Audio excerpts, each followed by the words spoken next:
Thank you so much for staying with us. You're still watching Good Morning Namibia right here on the NBC.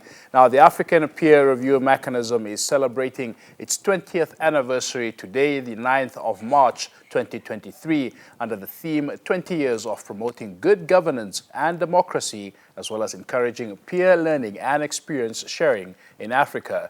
Now, in July 2002, the new Economic Partnership for Africa's Development, the NEPAD, was established. And this collective action taken by African heads of state and governments demonstrated the willingness of the countries to strengthen governance and achieve sustainable economic and political development. Now, the African Peer Review Mechanism was set up to monitor the commitment to NEPAD and thereby increase responsibility as well as accountability. In January 2017, Namibia became the 36th African Union member state to voluntarily accede to the African Peer Review Mechanism. This signaled President Hage Geingoob's commitment to open governance, reducing corruption, and promoting the rule of law. In light of the 20th anniversary of the APRM, we're joined this morning by Dr. Betty Schroeder, who's a member of the APRM National Governing Council. Very good morning to you, Doctor. Thank you so much for joining us this morning. Thank you so much for having us and celebrating this day with us. Thank you for being with us. Firstly, Doctor, congratulations, 20th anniversary of the African Peer Review Mechanism. Just taking a look at, of course, the journey of the APRM. Please reflect on this for us and, of course, Namibia's participation in this mechanism. Thank you very much for the question. The African Peer Review Mechanism was basically established on the 9th of March in 2003. And Namibia, as a party to the African Union, acceded to this APRM process on January 2017, being the 36 member states. Then, to date, we have about 43 member states to the mechanism, in which the Union, Comoros being the latest addition and having acceded in February 2023 during the peer review forum of the heads of states. Now, it is worth mentioning that in November 2019, even though we were challenged with the COVID-19 pandemic in 2019 and beyond, even though we were challenged with the COVID-19 pandemic, His Excellency Dr. Hage Geingob, who is our head of state, inaugurated a 30-member national council, a governing council that consists of experts from different backgrounds, in which he appointed a seasoned diplomat, Ambassador Wilfred Mbula, as chairperson of the mechanism, and Ambassador Mboti as the CEO and focal point of the National Governing Council. And this was done in collaboration with the Continental Secretariat that fielded a mission into the regions and held extensive consultations on a targeted review report, excitingly, of which Namibia was the very first country to then establish a youth unemployment targeted review report. And it was then approved by Cabinet and approved by the African Peer Review Forum of heads of states and government in February in Addis Ababa. So we've done a lot of things between the time that we have acceded till date, and also not to leave out that Namibia has finalized its country review report in 2022, in which a high-level country review mission consists. Fantastic stuff. Just taking a look at the theme for today, which is 20 years of promoting good governance and democracy, as well as encouraging peer learning and experience sharing on the African continent. What would you say have been some of the major contributions or best practices of this mechanism in Namibia and perhaps also across the African continent here?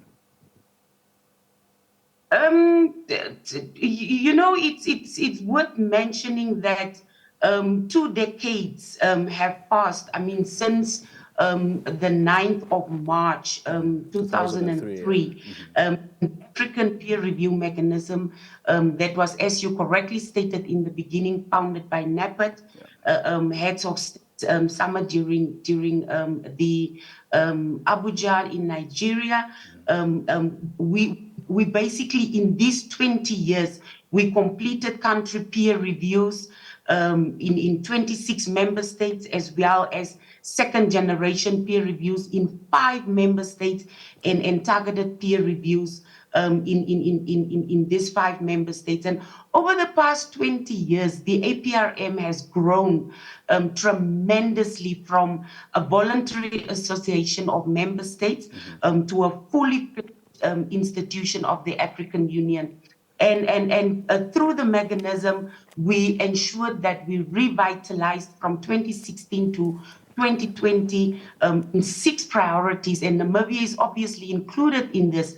And we identified the African Review Forum, and the areas in which we focused and included was revisiting the philosophy of the APRM, also ensuring compliance with the APRM principles, and resource mobilization and integration of the AU system. Of course, the main issue that is being focused here is good governance across the different spheres that we are talking about. Very much so. Dr. Schroeder, just perhaps if you can highlight for us where the mechanism has not performed, as desired, where would you say, it has perhaps fallen short, and how can we strengthen these areas here? It would be a challenge if I say the mechanism in itself has not fallen short. The good thing is that member states may have fallen short in some areas. They may have failed the mechanism in itself, especially those that have joined the mechanism and have decided to do nothing about it. And also member states have been part of the APRM process that needed to undergo reviews and that have failed in implementing it themselves or conduct reviews, and even implement the National Plan of Action after putting in, a lot of money and efforts into these reviews that has been conducted. Just on that point, some have argued that the structures and processes of the APRM are a bit too complex to be adopted adequately, by some of these countries, as you may have indicated. What do you think, we could do in instances like that here? What I've experienced and learned through this process is that inclusivity is of extreme importance. Operating in silos is definitely not working. You need to have a consultative process with all stakeholders in order to go through all layers of governance, obviously in the respective areas.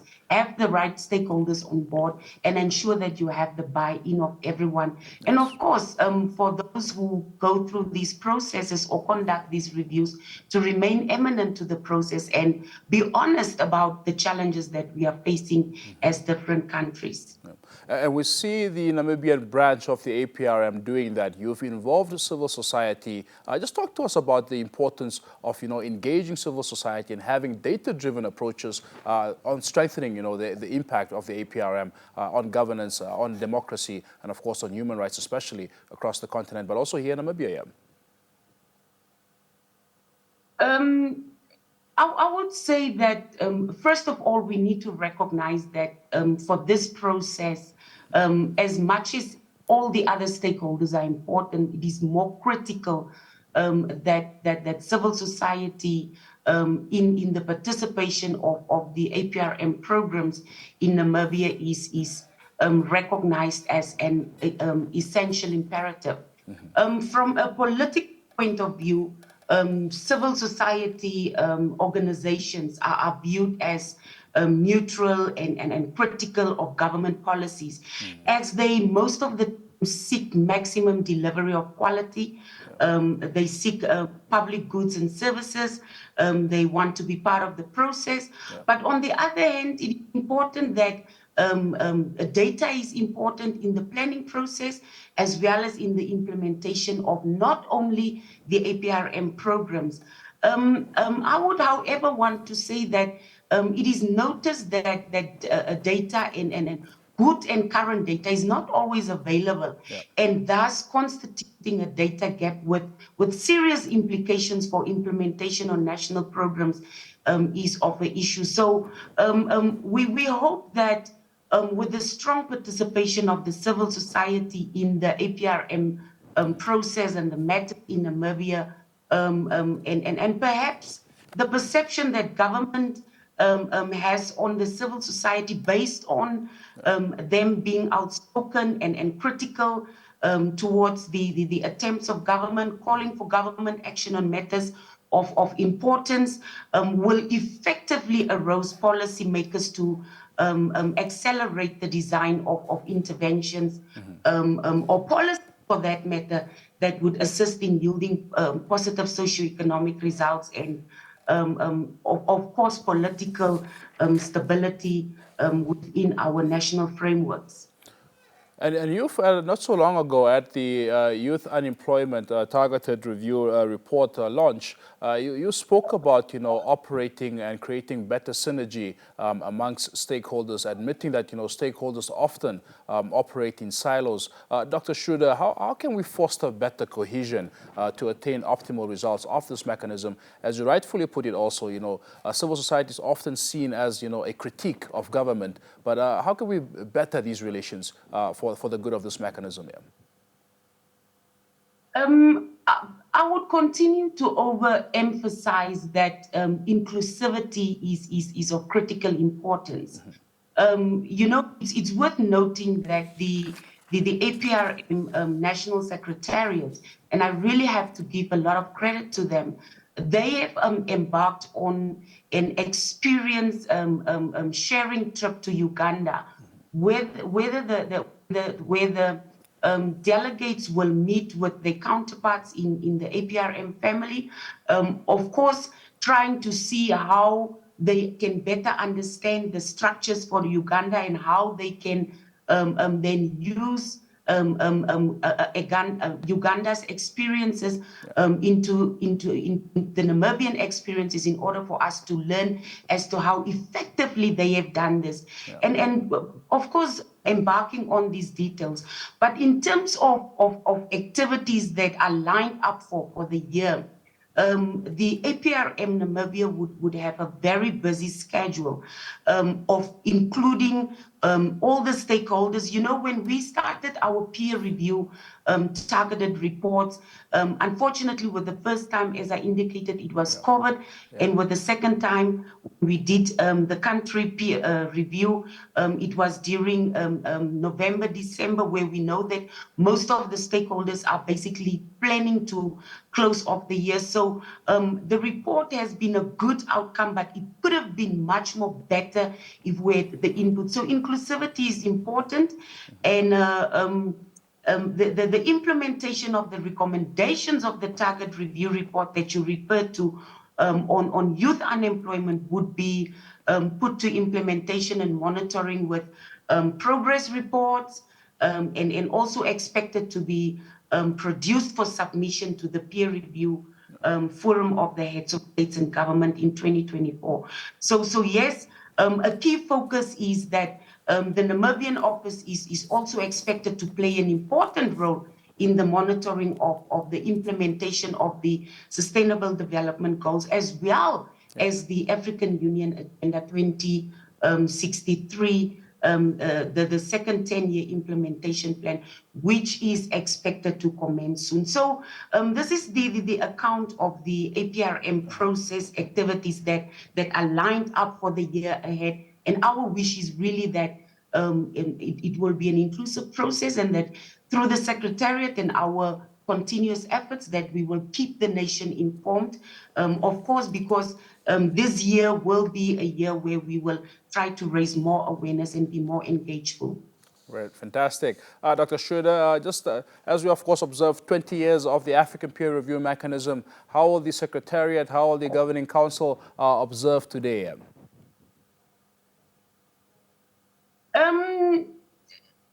The National Governing Council for the APRM, which is the most significant body among the APRM national structures, has taken a decision during its meeting held on the 6th of February this year that the appropriate commemoration of the 20th anniversary for APRM in Namibia will be deferred to a future date, still to be determined during this year, because we don't just want to do something that will be watered down. We want to make sure that it is impactful and, as I indicated, inclusive, that the information gets down to the grassroots level, and that we engage everyone. And the deferment of the commemoration was premised on the advice that was received from the APRM Continental Secretariat, in which it was stated that for the 20th anniversary of the APRM, we would want to, it should be celebrated throughout the course of the year. Yeah. So it is with this flexibility that for us in Namibia, we decided we would have it at a significant date. We will have it a bit later during the year. And of course, we will make sure that it is impactful. But nonetheless, today would not go unnoticed here in Namibia, the 9th of March. So as such, as per the discussion of the National Governing Council meeting that was held on the 6th of February, it was agreed that council members would, through these opportunities that you're giving us and this platform, try to go on TV, radio, and also have engagements, panel discussions in Namibia in terms of its positive contribution to the social, economic, and political ecosystems through the conduit of improved governance landscape in the country. So we are excited. Today is definitely not going to be unnoticed. Very much indeed. Dr. Schroeder, one last question to you before we let you go. Of course, there's often the question around the African peer review mechanism and its effectiveness as an action tool for the African Union, where perhaps one peer may observe perhaps poor practice of good governance, a lack of democracy, a violation of human rights, etc. How does, the African peer review mechanism as a tool actually influence policy, influence decision on the African Union level when it comes to, of course, countries and their concerns and their issues here? To a large extent, the targeted reviews and the National Governing Council reports and the deepening the review projects have all tried to make the APRM easier and work better for all member states. And APRM is therefore a useful tool, as it's a common program that allows policymakers from all member states to consult and share the best practice and common challenges, and to work together to address them. So for me, I would say that together much can be accomplished, and on the lack of commitment and compliance because of the intergovernmental organizations, each member state is accountable to its own governance structures, headed by the president or the prime minister. And these voluntary accessions of the 43 member states out of 55 member states speaks volume, and it shows member states are committed to the values and the standards of the APRM. So I really think it is intentional to ensure that these pillars of good governance is addressed, and that influence and better policies are established within the different countries. And the good thing is that the National Governing Council is an eminent body, so they can criticize and look at the studies that are done, and government is basically impartial to the process, and does not really influence the process when the reviews are done. So I really think it is a process that we can all benefit from as the different member states. Dr. Schroeder, thank you for talking to us this morning about the APRM. Happy 20 years to you and, of course, everybody involved. And, of course, we look forward to seeing the continued good work of the African Peer Review Mechanism Secretariat for Namibia. Thank you so much once again for having us, and to everyone out there, enjoy this 20th anniversary with us. Africa indeed needs to be implementing its visions, and we can all only do that together. Thank you so much, and have a blessed day. Thank you. We have Dr. Betty Schroeder, a member of the African Peer Review Mechanisms, the National Governing Council for Namibia, just talking to us this morning about 20 years of the African Peer Review Mechanism. It was on this very day, some 20 years ago, that the mechanism was established. And of course, the aim is to review countries' progresses on good governance, on democracy, on human rights, etc. And of course, Namibia has been an active player since 2017 when we acceded to this mechanism.